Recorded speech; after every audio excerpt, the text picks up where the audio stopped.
Doctor Baba Saheb Ambedkar ಅವರ 133ನೇ ಜಯಂತಿ ಆಚರಣೆ. ಬಾಗಲಕೋಟೆ ಜಿಲ್ಲೆಯ ಇಳಕಲ್ ತಾಲೂಕಿನ ಕೃಷ್ಣಾಪುರ ಗ್ರಾಮದಲ್ಲಿ ನಡೆದ ಭಾರತ ರತ್ನ ಭಾಗ್ಯ ವಿಧಾತ ಸಂವಿಧಾನ ಶಿಲ್ಪಿ ಡಾಕ್ಟರ್ ಬಾಬಾ ಸಾಹೇಬ್ ಅಂಬೇಡ್ಕರ್ ಅವರ 133ನೇ ಜಯಂತಿಯನ್ನ ಗ್ರಾಮದ ದಲಿತ ಬಾಂಧವರು ಮತ್ತು ಎಲ್ಲ ಸಮುದಾಯದ ಯುವಕರು ತಾಯಂದಿರು ಸೇರಿ ಬಹಳ ಅದ್ದೂರಿಯಾಗಿ ಆಚರಣೆ ಮಾಡಿದ್ದಾರೆ.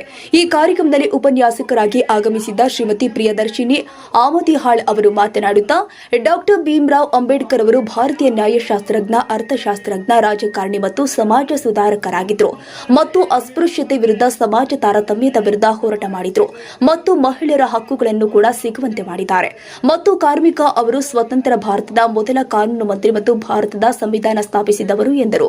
ನಂತರ ಶರಣಪ್ಪ ಆಮದಿಹಾಳ್ ಡಾಕ್ಟರ್ ಬಿಆರ್ ಅಂಬೇಡ್ಕರ್ ದಲಿತ ಹಿತ ರಕ್ಷಣಾ ವೇದಿಕೆ ಅಧ್ಯಕ್ಷರು ಆದ ಅವರು ಮಾತನಾಡಿ, ಡಾಕ್ಟರ್ ಬಿಆರ್ ಅಂಬೇಡ್ಕರ್ ಅವರು ನಮಗೆ ಕೊಟ್ಟಂತಹ ಕೊಡುಗೆ ಒಂದಲ್ಲ ಎರಡಲ್ಲ, ಇದು ಒಂದು ವಿಶ್ವದ ಅತಿದೊಡ್ಡ ಮರ. ಇದು ವಿಶ್ವದ ಎಲ್ಲ ಜನರಿಗೆ ನೆರಳು ನೀಡಿದ ಮರ ಡಾಕ್ಟರ್ ಬಾಬಾ ಸಾಹೇಬ್ ಅಂಬೇಡ್ಕರ್ ಅವರ ಮಾರ್ಗದಲ್ಲಿ ನಡೆದರೆ ನಮಗೆ ಯಾವ ಕೊರತೆಯಾಗುವುದಿಲ್ಲ ಮತ್ತು ಮುಂದಿನ ದಿನಮಾನದಲ್ಲಿ ಇನ್ನೂ ಹೆಚ್ಚಿನ ಪ್ರಮಾಣದಲ್ಲಿ ಜನರು ಸೇರಿ ಮತ್ತು ಅದ್ದೂರಿಯಿಂದ ಬಾಬಾ ಸಾಹೇಬ್ ಅಂಬೇಡ್ಕರ್ ಅವರ ಜಯಂತಿಯನ್ನು ಅದ್ದೂರಿಯಾಗಿ ಆಚರಿಸೋಣ ಎಂದರು.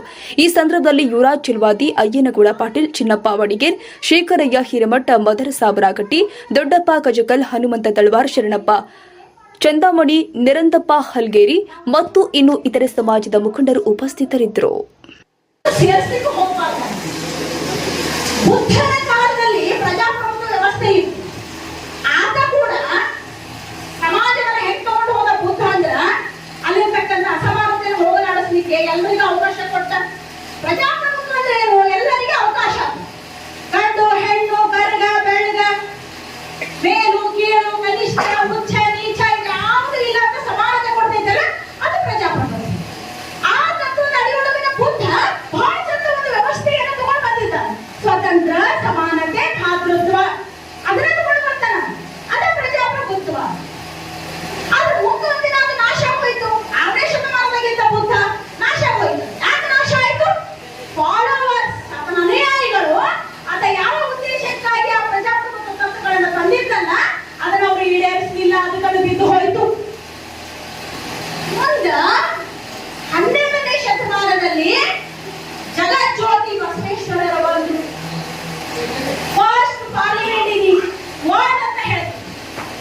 ಜಗತ್ತಿನಲ್ಲಿ ಮೊಟ್ಟ ಮೊದಲ ಬಾರಿಗೆ ಈ ಏನು ಪ್ರಜಾಪ್ರಭುತ್ವ ವ್ಯವಸ್ಥೆಯನ್ನು ಕೊಟ್ಟರು ಅಂತಂದ್ರೆ ನಾವು ಅನುಭವ ಮಂಟಪ ಅಂತ ಕರಿತೀವಿ. ಬಸವಣ್ಣನವರ ಅನುಭವ ಮಂಟಪ ಕಟ್ಟಿದ್ರಲ್ಲ, ಯಾರಿದ್ರು ಅದ್ರೊಳಗೆ?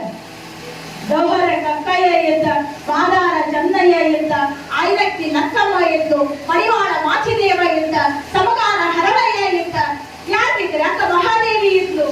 ಎಲ್ಲರೂ ಅವರು ಯಾವ ಕೆಲಸ ಮಾಡ್ಕೊಂಡಿರ್ತಿದ್ರಲ್ಲ, ಆಯಾ ಕೆಲಸದವ್ರನ್ನೆಲ್ಲಾರು ಕರ್ಕೊಂಡು ಬಂದು ಅನುಭವ ಮಂಟಪವನ್ನ ಕಟ್ಟಿದ್ರು ಬಸವಣ್ಣ. ಆ ಅನುಭವ ಮಂಟಪದೊಳಗೆ ಎಲ್ಲಾ ಅವಕಾಶಗಳನ್ನ ಅವರಿಗೆ ಮಾತನಾಡೋ ಅವಕಾಶಗಳಿಗೆಲ್ಲ ಕೊಟ್ಟರು ಬಸವಣ್ಣ. ಅದಕ್ಕೆ ವಿಶ್ವಗುರು ಆಗ್ಯಾರ. ಇವತ್ತು ವಿಶ್ವಗುರು ಅಂತ ಹೇಳ್ತೀವಿ ಅವರನ್ನ. ಆದ್ರೆ ಅವತ್ತು ನಾವು ಅವ್ರನ್ನ ಒಪ್ಕೊಳ್ಳಿಲ್ಲ.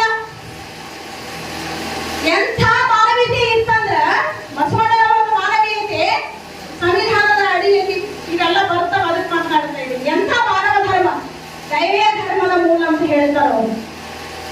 ಎಂಥ ಮಾನವೀಯತೆ ಇತ್ತು. ಸಮಗಾರ ಹರಳೆಗೆ ತಪ್ಪಿ ಮಾಡಿಕೊಟ್ಟ ಕಾಲ ಹಾಕೊಳ್ಳಿಲ್ಲ ಅವರು. ತಲೆನ